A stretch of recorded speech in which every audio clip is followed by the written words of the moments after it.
in Los Angeles as a media professional. Yeah.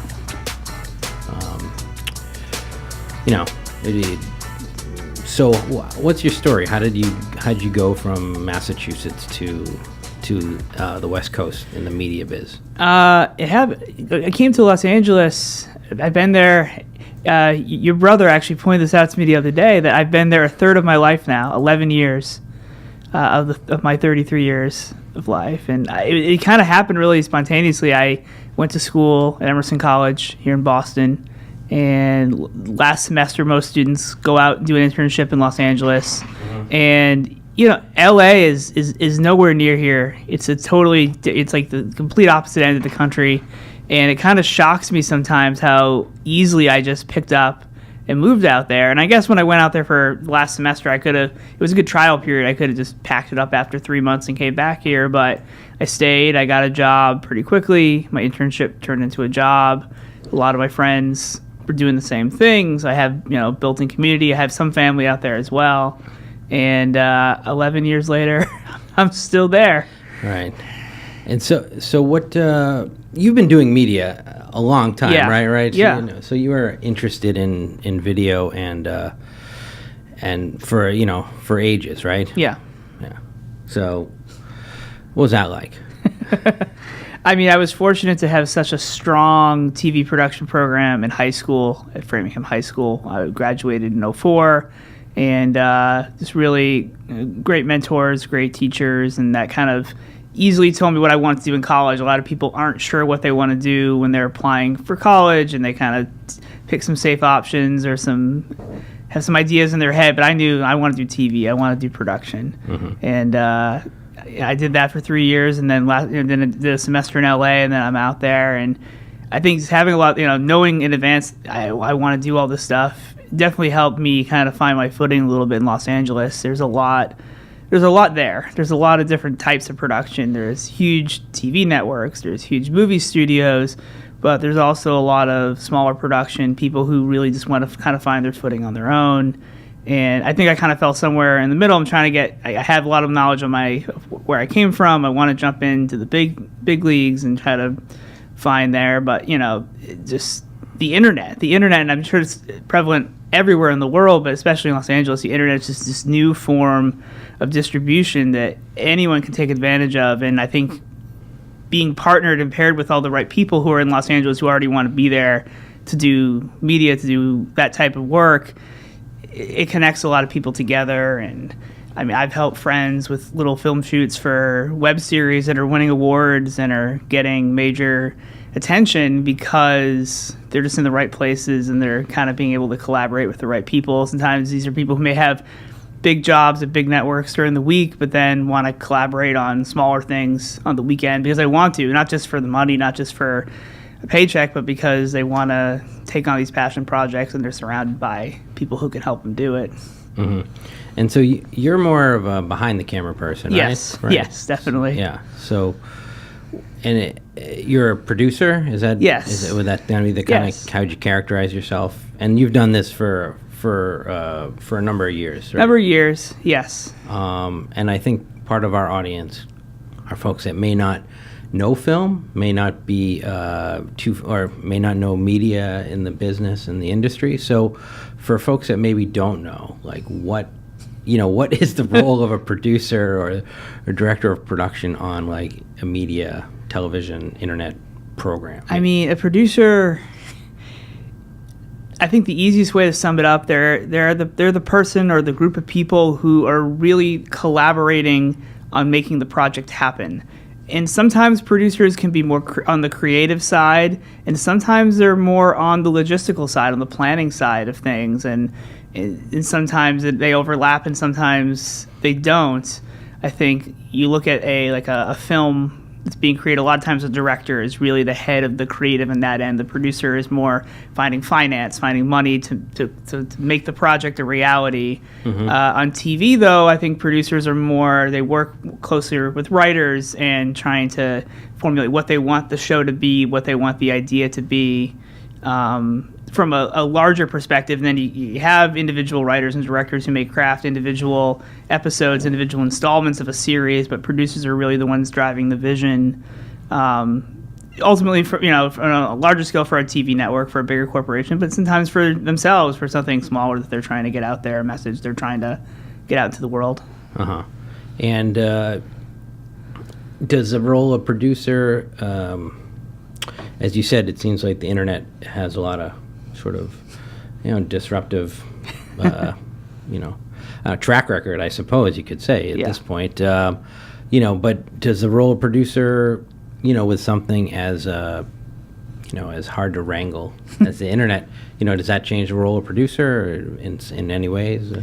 It just means a lot of times on the internet, the producer might be doing more on their own. A producer may be the one writing a concept, coming up with a concept, but also editing it, distributing it, trying to promote it online. I think with the rise of podcasts, the rise of different YouTube shows, I mean, they don't have to be a traditional length. They can kind of be whatever they're going to be. And I see a lot of really successful one-man bands out there who are kind of doing it all, and I respect them. I think that's it takes a lot to put it all out there, and if you have an audience and something you want to talk about, that's great. I mean, I think the more people you can get involved in a production, obviously the bigger you can make it. But producers, if they want to put the time in, they can pretty much make whatever they want, and if they have something worth saying, they can put it out on the internet, and they have a platform where people can listen and watch. Right. And without necessarily any kind of paid sponsorship, would there be any kind of producers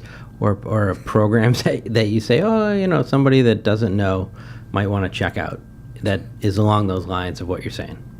I just listen to like what I like to listen to in my free time. I mean, big tech nerd, with whether it be, computer technology or just gadgets and whatnot. And I listen to like a Mac podcast every week, and I watch, these tech reviews online. These guys, like, they know their stuff, and they put together a really compelling product. I don't think they have a ton of people working with them. They might. Maybe they have a lot of people and they just don't credit everybody. But I'm just impressed what individuals who have a passion for something and are willing to put forth the effort to do it, like the quality is really good too on these, like with the camera. And I also noticed like that editing style where you just get rid of all the little like hiccups, and it's just like boom boom. The jump cut has become way more accepted now in the world. Like, people just don't care that you're just cutting around.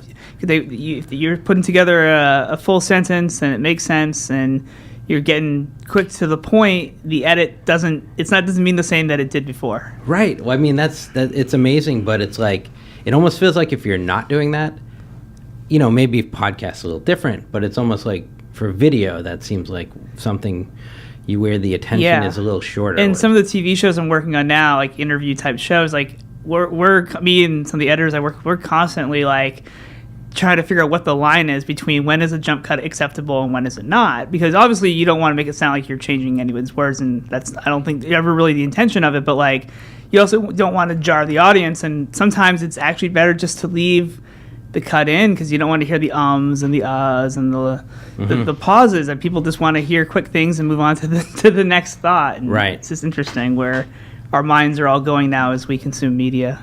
Yeah. And I think that was another question that I had for you was, as a producer, you probably need to think a bit about the consumption habits, how your audiences actually consume media. So I'll just kind of maybe speak to that for a minute or so. Yeah, you had some thoughts about cable and lean back media and things like that. It's interesting because I feel like, I don't know. I mean, I'm in my 30s. I'm not like, I wouldn't say I'm super young. I'm not saying I'm super old. I'm kind of in the middle of, I grew up, we still had traditional television. That's how you watched, you consumed video. I mean, you didn't really have many other options. I mean, we had some cable and broadcast TV. So I'm used to just like coming and watching TV, and the DVR came out. I'm used to just recording it on there. And now it's hard to ignore the streaming option of it. And I know so many people who are just, first of all, anyone who's like, I don't know, under the age of 25, I doubt is going to be subscribing to cable. I barely even watching TV. I'm surprised when people don't even know that antennas exist anymore. Yeah, I mean, I'd say as a slightly older person myself, part of, I think, the appeal of a cable package becomes the ease of it. Yes, It's like, totally. it's just in one place. I don't have to like run around and stay up to date on 5 different That's the services and things like that. And I even noticed with my Roku box Yeah. that I still need a cable subscription to get access to all the apps that I really want to watch. So Totally. It's almost like, I got to stop, like, taking Yeah. my mom's, cable subscription because I'm too cheap to get one myself. Right. But, like, so it still winds up that somehow cable still has this stranglehold on things. It does. I just love the idea of going home at night before I'm ready to sit down. Oftentimes, like, I live by myself, and I'll sit down, want to watch like an hour-long show and have dinner, and that's one thing. But like when I'm just home making dinner, working around the house, I just want something on in the background, and I don't want that to be Netflix or Amazon, where I have to think, oh, I got to put on this show, I have to put on this episode of this show. I just want something on in the background. Then before I go to bed, and that's why it's like even I'm not like doing traditional cable anymore. Like I still have means of watching linear stuff. I just want to have, it's like comfort food. It's just something on that I enjoy, and I think that's going away, and everyone is moving away from having that, and they'll just put on Netflix on loop forever, and episodes of the show will just keep running by, and that's fine, I guess. But I kind of just like, let there be a DJ. It's telling me what to listen to. I know it sounds weird, but like, I just like that when I'm not when I'm a passive watcher versus an active watcher, having that linear thing on in the background still. I totally agree. I know what you're saying. I feel like there's like something in that like half a second where you actually have to figure out what you want, that like you fall down this huge cavern, especially on like Netflix or something where I'm like, well, no, I don't really know. Parks and Rec, I don't know. And it's like, oh, well, there's this new one for Netflix, and then there's this other new one, and how am I going to spend the best amount of my time? And it's sort of like, it's kind of weird. It's like you do miss that linear experience. I think that's part of the reason I still like radio in my car. I still have an over-the-air antenna. I get overwhelmed when I log into Netflix, and every time I log in, there's a new show that looks interesting, and I'm like, it's not just like I can flip it on for a minute because it's on. It's like, oh, I should start from episode 1, and it's there. Well, let me go add it to a list of things, and then I probably never get to it. Whereas like just flipping through the channels, oh, that's interesting, I might just put it on. I'm not worried about starting from the beginning or starting from episode 1. It's just there, and it's in the moment, and I think we're losing that spontaneity for just a mass amount of things that we could watch, as opposed to like, well, it's on, let's just watch it right now. Right. Yeah, I wonder if there are networks or producers or anybody that's notices that. It seems like it's just it's a shift, and I don't know, maybe we're just going into place. I'm wondering if like social media is starting to take that role when you're scrolling through your Twitter feed or your Instagram feed, and a little video plays that you didn't like actually pick, and it's just, some of them are ads, but sometimes you're actually seeing content, and maybe that's the more spontaneous way of viewing things you weren't expecting to view. But it's different. Like I'm gonna look at my phone for a few seconds. I as opposed to like something's on the TV, I might actually sit down and really try to take it in and not just thumb through it real quickly. And I think you had said a little bit, or I don't know, maybe we had been talking before we got on about looking ahead too. It's sort of like, because if you're talking about your phone, you're talking about wireless, really, because you're not, you don't have that landline, you don't have that connection. So when you're talking about accessing all this different footage or videos, content, data, I don't know how you even want to define it, but it's really coming through that little device that's in your hand. Right. And so I guess that's where ultimately things are headed. You can't deny it, right? Right. I think before, like having a slot on a cable lineup was kind of a big deal, because you're subscribing to a whole lineup of channels. You don't even know half of what you're getting. There might be a few big networks that you're interested in, but a lot of the content, again, is being pre-programmed, and it was worthy of being selected by these distributors to be in your home. And that's how you discovered a lot of networks and a lot of shows and a lot of things, because you just, kind of like Netflix now, but like all these channels. But I think the choice of being able to, you're going to be able to subscribe to all these different services, it sounds nice in one sense, but I think it's actually going to make the entertainment community smaller, because there's going to be, the average consumer isn't going to want to pay for 5, 6, 8 different streaming services. That's what, like, cable was convenient. You paid for one thing, you got everything. Mm-hmm. With the streaming services, it's like, well, I may only want to afford to pay for a few things unless I want to pay an exorbitant amount of money. And I think it's going to put a lot of smaller guys in a tight spot, because it's, if it's really, I hate to say, not to say that, the consumer isn't smart or not smart, but they're going to have the option to say no to things that they don't know they necessarily want to see until they've seen it. Right. And it's easy to limit out a lot of things. And while the internet opens up a lot of opportunities, it also can make those things more niche and harder to find. It's weird. It's like, it's more options could become. I worry it could become less options, and I think it's more and more consolidation going on. It's just the nature of the business. But I just wonder what the landscape is going to look like 5 years from now, 10 years from now. I mean, I look 10 years ago, yeah, there was the beginning of internet video, but it was like this extra ancillary thing. It wasn't how so many people are primarily consuming their media like it is in 2018.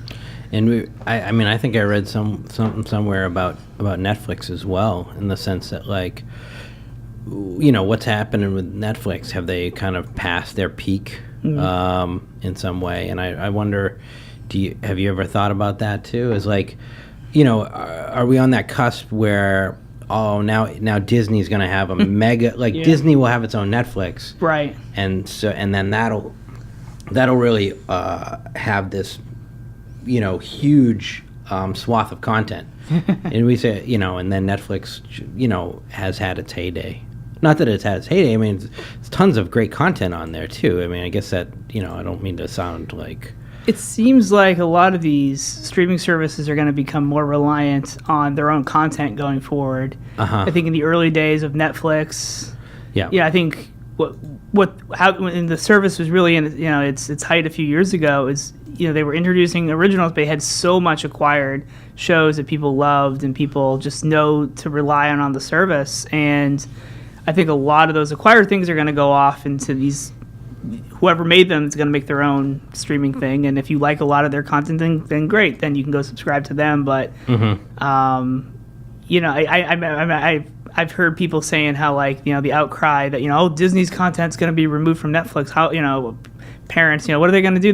This is how my kids watch their shows. And subscribing to Netflix, well, you might have to subscribe to 2 things, or you might it's going to be more spread out. I mean, I think.